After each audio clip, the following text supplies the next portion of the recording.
Welcome to COG call of games. तो पिछली कुछ वीडियोस जो कि थी राहुल पैनिकर हास राणा के ऊपर, उसमें फिर से एक नाम काफ़ी ज़्यादा देखने को मिला इंडिया के स्ट्रॉन्गेस्ट आर्म रेसलर के ऊपर बनाने के लिए, और वो नाम है मज़ाहिर सैडू का। और उनमें से कुछ लोगों का नाम हम बता देते हैं जो कि वीडियो की रिक्वेस्ट कर रहे थे, और वो हैं, पहला नाम था निंजा का, परिमन मंडल, हर्षवीर, समीर रंजन, दिलीप बुड्ढा, जॉन ब्रदर की बहन भी है इसमें, जॉन क्रिस्टी। इनकी रिक्वेस्ट के ऊपर हम लेके आ गए एक वीडियो जो है मज़ाहिर सैडू के ऊपर। ऐसा कहा जाता है कि ये सबसे स्ट्रॉन्गेस्ट आर्म रेसलर है इंडिया के अंदर। तो आज हम इसी के ऊपर बात करेंगे कि क्या सच में ये क्लेम करना सही है, और इस वीडियो में हम ये भी जानेंगे कि लेवान और डेवॉन जैसे आर्म रेसलर्स के अगेंस्ट ये कहाँ स्टैंड करते हैं। तो मज़ाहिर सैडू पैदा हुए थे इंडिया में, केरला में, लेकिन ये पले बड़े हैं यूएई में, और क्लास 12 तक की इनकी सारी पढ़ाई भी वहीं हुई है। लेकिन क्लास 12 के बाद ये इंडिया वापस आ जाते हैं अपनी आगे की पढ़ाई पूरी करने के लिए। और ये बात आपको बता देते हैं कि ये एक चार्टर्ड अकाउंटेंट है और सीए की पढ़ाई इन्होंने इंडिया से ही की थी। तो शायद ये इंडिया के सबसे ज़्यादा वेल एजुकेटेड आर्म रेसलर हैं, और इनके बाद अगर इनके कोई टक्कर में होगा तो वो हमारे आर्यन खंडारी हैं। पढ़ाई तो मैंने मतलब छोड़ दी थी जैसी, मतलब इस फील्ड में। कौन सी क्लास की बात, तुम किसी में? 9-10 में। वैसे तो ये कहते हैं कि इन्होंने आर्म रेसलिंग की तैयारी 2011 से ही इन्होंने स्टार्ट कर दी थी, लेकिन ये अक्सर ब्रेक लिया करते थे अपने एजुकेशन की वजह से, अपनी आर्म रेसलिंग ट्रेनिंग के अंदर। और इन्होंने 2 साल का ब्रेक ले लिया था अपनी हायर स्टडी के चलते, 2013 से लेकर 2015 तक। इसी बीच 2014 में जब ये इंडिया में थे, इनकी मुलाकात हो जाती है इंडिया के एक लेजेंडरी आर्म रेसलर राहुल पैनिकर से। राहुल पैनिकर की पूरी जर्नी हम पहले ही कवर कर चुके हैं अपनी एक पुरानी वीडियो में। उस वीडियो को भी आप ज़रूर चेक करें अगर आपने वो वीडियो नहीं देखी है। और राहुल पैनिकर से जब ये कोची के एक जिम में मिलते हैं तो राहुल पैनिकर इनका पोटेंशियल पहचान जाते हैं और इनको प्रोफेशनली आर्म रेसलिंग में कम्पीट करने के लिए ट्रेन करना भी स्टार्ट कर देते हैं। और इनकी पोटेंशियल का अंदाज़ा आप यहीं से लगा सकते हैं कि सिर्फ 7 महीने की ट्रेनिंग के अंदर ये नेशनल चैंपियनशिप जीत जाते हैं। तो इससे साफ ये पता चल जाता है कि राहुल पैनिकर ने कितने अच्छे टैलेंट आर्म रेसलिंग के अंदर इंडिया की तरफ से दिया है। और इस चीज़ को मज़ाहिर भी काफ़ी ज़्यादा हाईलाइट करते हैं जब भी राहुल पैनिकर की बात होती है तो। और इसके बाद ही अगले साल चले जाते हैं यूएई, और वहाँ भी एक चैंपियनशिप चल रही होती है जिसमें कम्पीट करते हैं, और वहाँ भी ये चैंपियन बन जाते हैं। तो इस टाइम तक मज़ाहिर सैडू दुबई और इंडिया दोनों के चैंपियन बन चुके थे, और मुश्किल से इन्होंने 1 साल भी ट्रेनिंग नहीं किया था। उसके बावजूद भी इनकी पोटेंशियल इतनी अच्छी थी और इनकी जेनेटिक्स आर्म रेसलिंग के अंदर इतने अच्छे थे कि इन्होंने उस चीज़ को भी कम्पीट करके अचीव कर लिया। और उसके बाद ही लगातार 2016, 17, 19 में भी ये चैंपियन बने रहते हैं यूएई के अंदर। लेकिन उसके बाद ये फिर से ब्रेक ले लेते हैं अपने हायर स्टडीज़ के लिए। और मज़ाहिर सैडू यूएई की एक government company Shurooq Sharjah investment and development authority में एज ए चार्टर्ड अकाउंटेंट काम कर रहे हैं। तो यहाँ से एक चीज़ तो साफ पता चलती है कि इन्होंने सारी चीज़ों को बहुत अच्छा बैलेंस किया हुआ था, अपनी स्टडीज़ से लेके अपने वर्क को, और उसके साथ साथ आर्म रेसलिंग। तो व्हाट इज़ योर एक्सक्यूज़? और इसके बाद ये फिर से कमबैक करते हैं 2019 में, और तब से लेकर अभी तक मज़ाहिर सैडू बताते हैं कि ये बिल्कुल ही कंटिन्यूसली कम्पीट कर रहे हैं और आर्म रेसलिंग के लिए ट्रेन भी कर रहे हैं, और साथ में जो इनका एक करियर है उसको भी मैनेज कर रहे हैं। लेकिन आप अगर मज़ाहिर सैडू की स्टाइल को देखेंगे आर्म रेसलिंग के, तो वो भी काफ़ी डिफरेंट है। वैसे तो मज़ाहिर सैडू टॉप रोलर हैं, ये कहते हैं कि इनको आउट टॉप रोल करना काफ़ी ज़्यादा इम्पॉसिबल है। To out top roll me is very difficult. And why do you say so? And try again. और मज़ाहिर का ये कहना है कि इनको हराने का सिर्फ एक ही तरीका है, वो है हुक। लेकिन इनको हुक में ग्रिप करना काफ़ी मुश्किल है, क्योंकि इनका लैट्स बैक प्रेशर काफ़ी ज़्यादा हैवी है बाकी लोगों से, तो इनको उस पोजीशन में लाना काफ़ी टफ हो जाता है। इसके अलावा आप अगर मज़ाहिर सैडू के आर्म रेसलिंग सेटअप स्टांस को भी देखेंगे तो ये भी काफ़ी ज़्यादा अलग है बाकी आर्म रेसलर से। कुछ मैचेस में आप अगर नोटिस करेंगे तो ये काफ़ी ज़्यादा अपने शोल्डर को नीचे रखते हैं, बाकी जैसे आर्म रेसलर्स अपने शोल्डर को काफ़ी ज़्यादा ऊपर रखना चाहते हैं। See, I put my shoulder a little down. Okay. I let people suffer. एक तो इनके हाथ का लेंथ भी अगर आप देखें तो वो काफ़ी ज़्यादा है, और जिस तरह का ये सेटअप लेते हैं उसके चलते और भी ज़्यादा इनको हाइट मिल जाती है सेटअप में ही।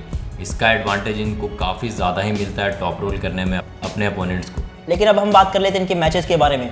तो ये पहली बार लाइमलाइट में आते हैं जब ये लैरी विल्स के अगेंस्ट मैच करते हैं, और जैसा कि आप सब जानते हैं कि लैरी विल्स बॉडी बिल्डिंग के अंदर सलमान खान बन चुके हैं, तो वो जिसके साथ भी कोलैबोरेट करते हैं उसका नाम काफ़ी ज़्यादा पॉपुलर हो जाता है। और दुबई में रहने के चलते एक काफ़ी एडवांटेज हो गया जब लैरी विल्स भी दुबई में थे और काफ़ी ज़्यादा कोलैप्स कर रहे थे, और मज़ाहिर को भी इन्विटेशन मिल जाती है लैरी विल्स के साथ आकर आर्म रेसलिंग ट्रेनिंग करने की। तब से इनकी पॉपुलैरिटी कुछ अलग ही लेवल पर पहुँच चुकी है। इसके अलावा भी इनको काफ़ी ज़्यादा मैचेस ऑफर हुए हैं, जैसे कि रैन बोवन के अगेंस्ट और कोच रे के अगेंस्ट। तो हम ये भी देख लेते हैं कि इन मैचेस में इनके साथ क्या हुआ था। तो शायद इनके करियर के काफ़ी फेमस मैचेस में से एक किंग ऑफ द टेबल में कोच रे के अगेंस्ट जो मैच हुआ था 2021 में, इस मैच को भी अगर आप देखेंगे तो शुरू के राउंड्स मज़ाहिर काफ़ी ज़्यादा इजी बिना स्ट्रैप्स के जीत जाते हैं टॉप रोल करके कोच रे के अगेंस्ट। और वो इतने ज़्यादा डोमिनेंट थे कि कोच रे बिल्कुल नर्वस जैसे दिखने लगे थे पूरे मैच में, और वो लगातार यही कह रहे थे कि वो किसी तरह से स्ट्रैप्स में जाना चाहते हैं। Damn, I need to go for a strap.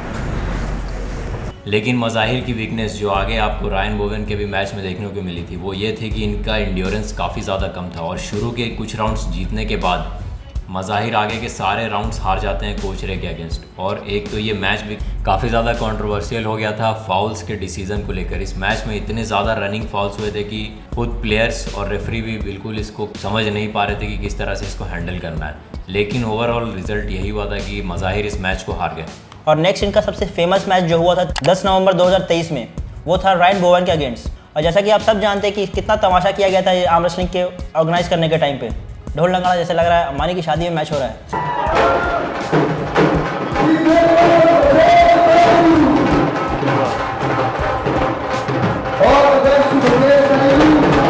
तो ये मैच जैसे भी स्टार्ट होती है वैसे ही मज़ाहिर काफ़ी ज़्यादा एक्सप्लोसिव और काफ़ी ज़्यादा डोमिनेट हो जाते हैं इस गेम में, और वो पहला राउंड ईजिली जीत जाते हैं।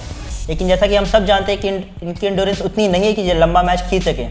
वही होता है नेक्स्ट मैच में ये हुक में चले जाते हैं और एक फाउल हो जाता है, और नेक्स्ट राउंड में ये हुक में चले जाते हैं और वो मैच ये हार जाते हैं। और ओवरऑल मैच एंड्योरेंस का हो गया था आखिरकार। कुछ राउंड्स मज़ाहिर के एक्सप्लोसिव पावर के जीतने के बावजूद रायन बोवेन जब भी इनको होल्ड कर लेते थे और मैच एंड्योरेंस वाला हो जाता था तो मज़ाहिर अपना एंड्योरेंस शो नहीं कर पाते थे और आखिरकार ये हार जाते हैं रायन बोवेन के अगेंस्ट। इस मैच में एक चीज़ काफ़ी ज़्यादा और फेमस हुई थी, वो थी रेफरिंग को लेकर। यहाँ पर हमारे एक काफ़ी legendary arm wrestler Sanjay Deswal referee बने हुए थे और उनके साथ एक और आदमी भी थे। ये दोनों इतने ज़्यादा गलत तरीके से रेफरिंग कर रहे थे कि इनकी भी काफ़ी ज़्यादा क्रिटिसिज्म हुई। अगर आप सिर्फ इस वीडियो के कमेंट्स को देख लेंगे तो काफ़ी ज़्यादा मजाक बनाया जा रहा था इनकी रेफरिंग को लेकर। जैसा कि आप इस वीडियो में देख सकते हैं कि रेफरी की काफ़ी ज़्यादा फॉल्ट इसमें नज़र आ रही थी, और आप कमेंट सेक्शन में देख सकते हैं कि लोगों ने काफ़ी खुल के इसके ऊपर क्रिटिसिज्म दिया है। और इस वीडियो में साफ नज़र आ रहा था कि उनको सेटअप रायन बोवेन को उनके फेवरेबल नहीं दिया जा रहा था और उनकी ग्रिप्स भी ज़्यादा सही नहीं थी। ये चीज़ देख के इंडियन फैंस भी बहुत ज़्यादा नाराज़ हुए इस चीज़ के ऊपर कि एक फेयर गेम नहीं हो रहा है रायन बोवेन के अगेंस्ट। लेकिन फिर भी रायन बोवेन इस चीज़ को काफ़ी ईजिली निकाल लेते हैं और ये मैच भी जीत जाते हैं। लेकिन इस सब के अलावा जब भी इंडियन एथलीट्स के अगेंस्ट इनका मैच होता है तो मज़ाहिर सैडू बिल्कुल डोमिनेट करते हैं, खासकर प्रो पंजा में। रैंकिंग टूर्नामेंट्स में भी ये नंबर 1 पर हैं और अस्कर अली जैसे आर्म रेसलर्स को भी ये हरा चुके हैं, और बाकी काफ़ी बड़े बड़े इंडियन आर्म रेसलर्स मज़ाहिर के सामने बिल्कुल भी स्टैंड नहीं कर पाते हैं। लेकिन अब सबसे इम्पॉर्टेंट बात, अगर इनको ये टैग मिलता है कि ये इंडिया के सबसे स्ट्रॉन्गेस्ट आर्म रेसलर हैं तो लोग एक चीज़ हमेशा से यही सोचते हैं कि ये बाहर के आर्म रेसलर्स के अगेंस्ट कैसा परफॉर्म करेंगे, और इसका भी आंसर हमें मिल चुका है क्योंकि काफ़ी ज़्यादा ट्रेनिंग सेशंस में इनको देखा जा चुका है डेवॉन लैरेट, लेवान और कई बड़े नाम के अगेंस्ट प्रैक्टिस करते हुए। और अनफॉर्चुनेटली डेवॉन और लेवान के अगेंस्ट ये बिल्कुल भी स्टैंड नहीं कर पाते हैं। आप सिर्फ डेवॉन की कुछ वीडियो देख लेंगे इनके अगेंस्ट तो डेवॉन इनको इतनी आसानी से होल्ड कर लेते हैं कि जैसे कि ये इनके सामने एक एमेच्योर प्लेयर हो। वहीं अगर आप इनकी वीडियो लेवान के साथ देखेंगे तो ये तो लेवान को हिला भी नहीं पा रहे थे, और ये चीज़ तो बिल्कुल ही एक्सपेक्टेड है क्योंकि लेवान के साथ कंपेरिजन तो कुछ ज़्यादा नहीं हो जाएगा। इसके अलावा अगर मज़ाहिर की लेटेस्ट अचीवमेंट्स के बारे में हम बात करें तो एशियन आर्म रेसलिंग चैम्पियनशिप जो कि हुई थी यूएई में, उसमें ये ब्रॉन्ज मेडल लेकर आए। और इंडिया में पाफी जो peoples arm wrestling federation of India organize करवाती है नेशनल आर्म रेसलिंग चैम्पियनशिप, उसमें भी ये चैम्पियन ऑफ चैम्पियंस COC का खिताब ले जा चुके हैं। तो इन सारे अचीवमेंट से एक चीज़ तो साफ नज़र आती है कि इंडियन आर्म रेसलिंग में मज़ाहिर सैडू से ऊपर अभी कोई भी नहीं है, क्योंकि सबसे स्ट्रॉन्गेस्ट इंडियन आर्म रेसलर अभी मज़ाहिर सैडू ही हैं। लेकिन अगर वही इंटरनेशनली बात करते हैं, अगर ये ट्रेनिंग और अपनी कंसिस्टेंसी को इसी तरीके से बनाए रखेंगे तो हो सकता है कुछ अच्छे रिजल्ट इंटरनेशनल भी देखने को मिल जाए हमको। तो ये थी वीडियो इंडिया के स्ट्रॉन्गेस्ट आर्म रेसलर मज़ाहिर के ऊपर। और भी किसी आर्म रेसलर या फिर दूसरे एथलीट के बारे में आप चाहते हैं कि हम वीडियो बनाएं तो कमेंट सेक्शन में ज़रूर बताएं। और भी बाकी काफ़ी ज़्यादा इंटरेस्टिंग वीडियोस हमारे चैनल पर हैं, उसे ज़रूर चेक करें। तब तक के लिए stay tuned with call of games.